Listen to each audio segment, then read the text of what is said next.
इस्लामाबाद की शम्स कॉलोनी के इलाके में फायरिंग से 2 पुलिस एहलकार जाम-बहक। इब्तदाई इत्तलात के मुताबिक मोटरसाइकिल सवार मुलजिमान ने पुलिस एहलकारों पर फायरिंग की।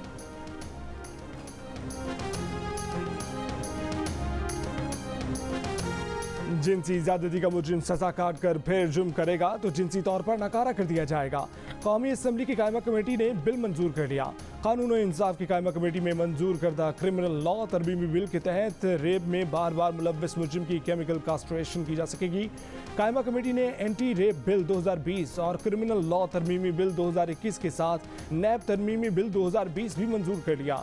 वज़ीर कानून फ़ारूक नसीम की अपोजिशन से बिल्स की मुखालफत न करने की दरख्वास्त। कहा कि नैब तरमीमी बिल में किसी भी सियासत का अमल दखल नहीं है। नैब तरमीमी बिल 2021 के तहत प्रोसिक्यूटर जनरल की मुद्दत मुलाजमत पूरी होने के बाद दोबारा तैनाती हो सकेगी।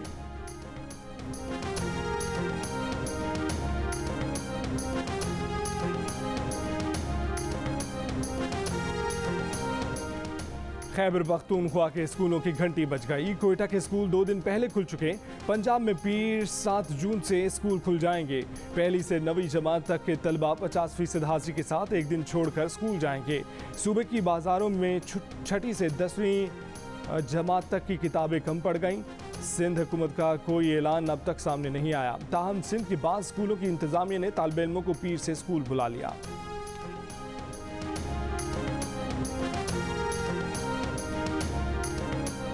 के इलेक्ट्रिक ने फ्यूल प्राइस एडजस्टमेंट की मद में कराची वालों से 8 अरब 39 करोड़ रुपए इजाफी वसूली की तैयारी कर ली। नेपरा के पास दरखास्त जमा करा दी। कहा कि फ्यूल प्राइस एडजस्टमेंट के तहत जनवरी के लिए फी यूनिट बिजली 1 रुपये 97 पैसे, फरवरी के लिए 2 रुपये 49 पैसे और मार्च के लिए 1 रुपये 49 पैसे महंगी करने की इजाजत दी जाए।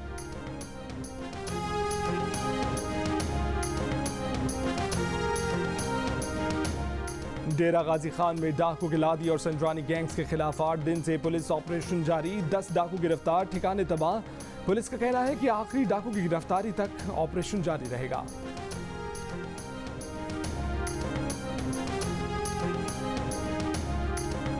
कराची के इलाके न्यू कराची में नालों पर तजावजात की भरमार। अल्लाह वाली स्टॉप से गोधरा तक, 4K चौरंगी से गुलशने में मार के रास्ते तक गैर कानूनी दुकानों की कतार दर कतार।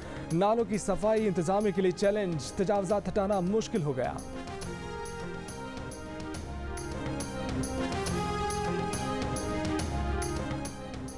पानी के बहरान ने सिंध के काश्तकारों को भी परेशान कर दिया। लाखों एकड़ पर कपास, चावल और सब्जियों की फसलों को शदीद नुकसान का अंदेशा। दरियाए सिंध की टेल पर वाक़या इलाकों की सूरत हाल और भी खराब। लोगों को पीने के पानी के हसूल में भी मुश्किलात का सामना।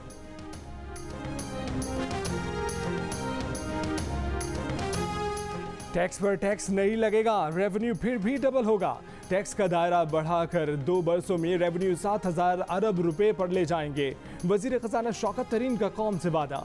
प्रेस कॉन्फ्रेंस में कहा कि रेवेन्यू 20% तक बढ़ाया जाएगा। बरामदात इंडस्ट्री और ज़राअत को मराद देंगे। GDP ग्रोथ अगले साल 5% और उससे अगले साल 6% हो जाएगी। FBR से हिरासानी खत्म कर देंगे। 2022-23 की ग्रोथ सबके लिए होगी। ये भी कहा कि नून लीग वालों को मालूम है कि इसहाक डार ने उनकी मईशत के साथ क्या सलूक किया। नून लीग के गलत फैसलों से मुल्की मईशत को 20 अरब डॉलर्स का नुकसान हुआ। वफाकी वजीर हमाद अजहर ने कहा कि जब हुकूमत मिली तो मुल्क डिफॉल्ट के करीब था। आज मईशत का पहिया चल रहा है, रोजगार पैदा हो रहा है।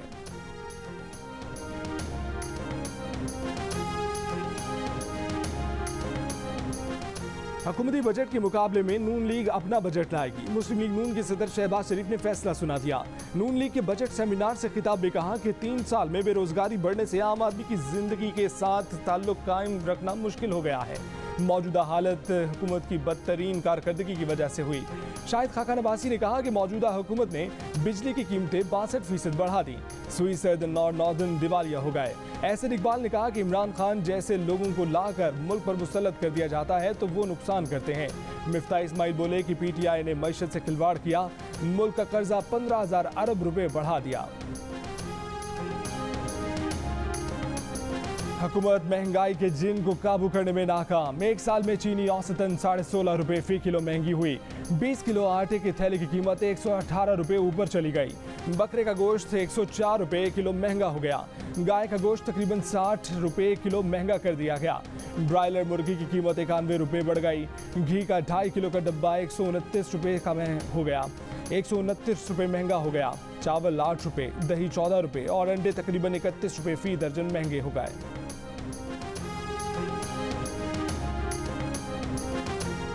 साबिक वजीर खजाना मिफ्ता इस्माइल ने कहा है कि उन्हें नहीं लगता कि हुकूमत 7,000 अरब रुपए का टैक्स हदफ पूरा कर पाएगी। जियो न्यूज़ के प्रोग्राम आज शाहजेब खानज़दा के साथ में गुफ्तगू के दौरान कहा कि भारत और बांग्लादेश भी 8% ग्रोथ करते हैं, पाकिस्तान क्यों नहीं कर सकता, लेकिन इमरान खान की हुकूमत में ऐसा होता नजर नहीं आता।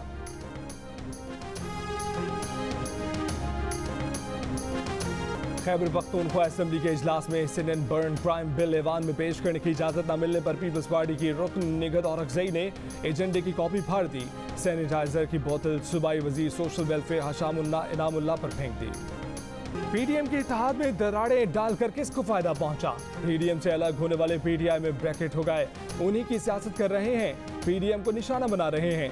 मौलाना फजल रहमान के पीपल्स पार्टी बर्बाद। एक सवाल पर कहा कि पीपल्स पार्टी अगर पीडीएम में आना चाहती है और तस्लीम करती है कि उसने जमहूरियत को नुकसान पहुंचाया तो पीडीएम ने तो दरवाजे बंद नहीं किए।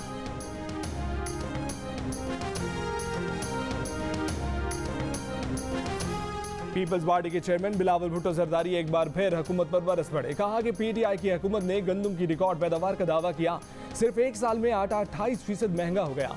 चीनी की कीमत 21% ऊपर चली गई। हुकूमत मुआशी महाज पर बुरी तरह नाकाम हो चुकी। तनख्वाहों की अदायगी तक के लिए भी कर्ज ले रही है। फीकस आमदनी में सिंध में सबसे ज्यादा इजाफा हुआ।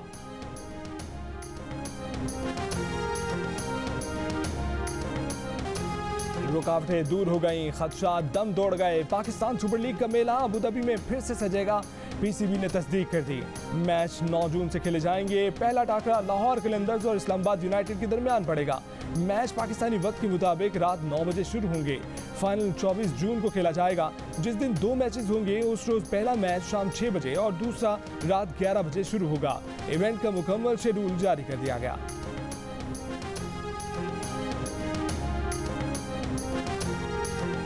No vaccine no salary. Vaccine लगवाना है तो तनख्वाह लेने आना। सिंध हुकूमत ने सरकारी मुलाजमीन की जुलाई की तनख्वाह वैक्सीन से मशरूत कर दी। वजीर आला ने कह दिया जो मुलाजिम वैक्सीन ना लगवाए उसकी जुलाई से तनख्वाह रोक ली जाए। जियो न्यूज़ के प्रोग्राम आज शाहजेब खानज़दा के साथ में गुफ्तगू के दौरान मुर्तज़ा वहाब ने कहा कि पहले मरहले में सरकारी मुलाजमीन के हवाले से सख्त फैसला किया है। प्राइवेट सेक्टर से गुजारिश करेंगे कि वो भी हुकूमत का साथ दें। अल्लाह न करे हुकूमत को उनके लिए सख्त फैसले करने पड़े। एक वजीर का मौक़िफ़ कुछ, दूसरे का बयान कुछ और। वज़ीर सेहत सिंध अज़रा पेचोहो का सूबे में कोरोना पाबंदियां नरम न करने का ऐलान। कहा कोरोना के मुस्बत केसेस की शरह कराची में 11, हैदराबाद में 7 और सिंध के दीगर इलाकों में 4% है। पाबंदियां नरम नहीं कर सकते। वज़ीर तालीम सईद गनी बोले कि री ओपनिंग की तरफ जा रहे हैं। टास्क फोर्स ने सख्तियाँ कम करने का इशारा दे दिया है। बोले यकीन दिलाते हैं कि अब पाबंदियाँ बढ़ेंगी नहीं, कम होंगी।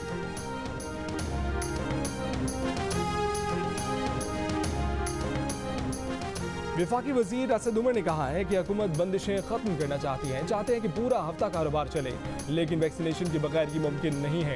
अब तक वैक्सीन की खरीदारी 25 करोड़ डॉलर तक पहुंच चुकी है। हर मुल्क अपनी पसंद की वैक्सीन पर दाखिल होने देगा तो पूरी दुनिया में मसला पैदा हो जाएगा। फाइजर वैक्सीन की तादाद महदूद है। उसे रवा साल हज पर जाने वालों, तालिब इल्म और वर्क वीज़ा रखने वालों को लगाने का फैसला किया है। 24 घंटों के दौरान मुल्क में कोरोना से मजीद 92 अफराद इंतकाल कर गए। मजीद 2000 से ज्यादा अफराद में वायरस की तस्दीक। कोरोना केस मुस्बत आने की शरह 4% रही। लाहौर में कोरोना के मुस्बत केसेस की शरह 2% से भी कम। पंजाब में 2%, खैबर पख्तूनख्वा में 3%, बलूचिस्तान में 5% से ज्यादा रही।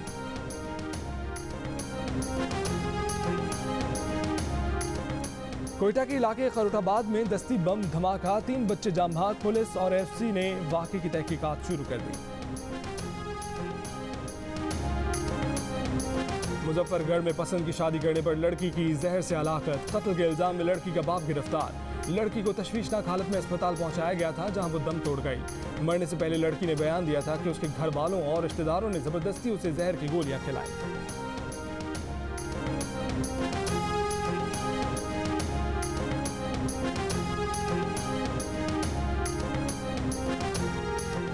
आमिल बनकर समंदर पार पाकिस्तानी खातून से 78 लाख रुपए हथिया लिए। फैसलाबाद में FIA साइबर क्राइम विंग ने 10 रुकनी गिरोह को गिरफ्तार कर लिया।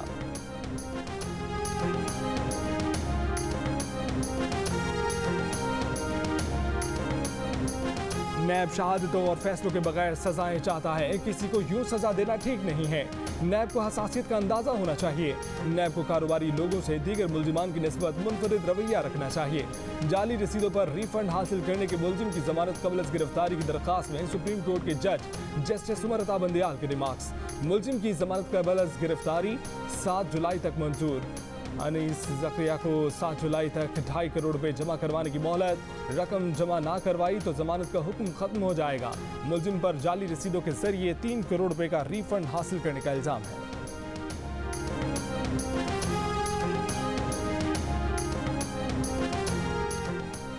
Sindh high court Hyderabad bench ने सिंध पब्लिक सर्विस कमीशन की ज़ेर एहतमाम मुकाबले के इम्तिहान कलदम करार दे दिए। खातून दरखास्त गुजार की पिटीशन पर डिविजनल बेंच ने फैसला सुना दिया। पिटिशनर का कहना था कि मेडिकल ऑफिसर की आसामी पर तहरीरी इम्तिहान पास करने के बावजूद उसे फेल किया गया। मनपसंद उम्मीदवारों को कामयाब करार दिया गया। अदालत ने SPSC के इम्तिहानात को शफाफ बनाने का भी हुक्म दे दिया।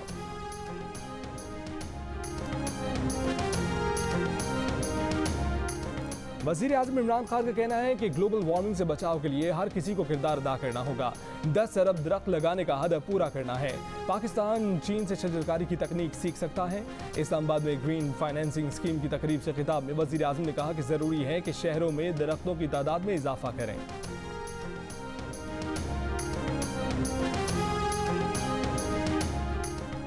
अफगानिस्तान से अमरीकी फौज के निकलने के बाद क्या करना है? पाकिस्तान, चीन और अफगानिस्तान के वज़ीर ख़ारजा सर जोड़कर बैठ गए। वज़ीर ख़ारजा शाह महमूद कुरैशी ने कहा कि अफगानिस्तान से गैर मुल्की अफवाज के इनखला से संगीन सिक्योरिटी चैलेंजेस दरपेश हैं। तीनों मुल्क का अमन और खुशहाली एक साथ मुंसलिक है। तीनों मुल्क इकट्ठे मिलकर काम कर सकते हैं। अफगानिस्तान में अमन पाकिस्तान की पहली तरजीह है। चीन के पास टेक्नोलॉजी और पाकिस्तान के पास अफरादी कुव्वत है। क़याम अमन की सूरत में चीन और पाकिस्तान दोनों मिलकर अफगानिस्तान की तामीर नौ में अहम किरदार अदा कर सकते हैं। पाकिस्तान को तिजारती सरगर्मियों का मरकज़ बनाना चाहते हैं। वज़ीर आज़म इमरान खान की क़यादत में वस्त एशियाई रियासतों के नए विजन पर अमल पैरा है।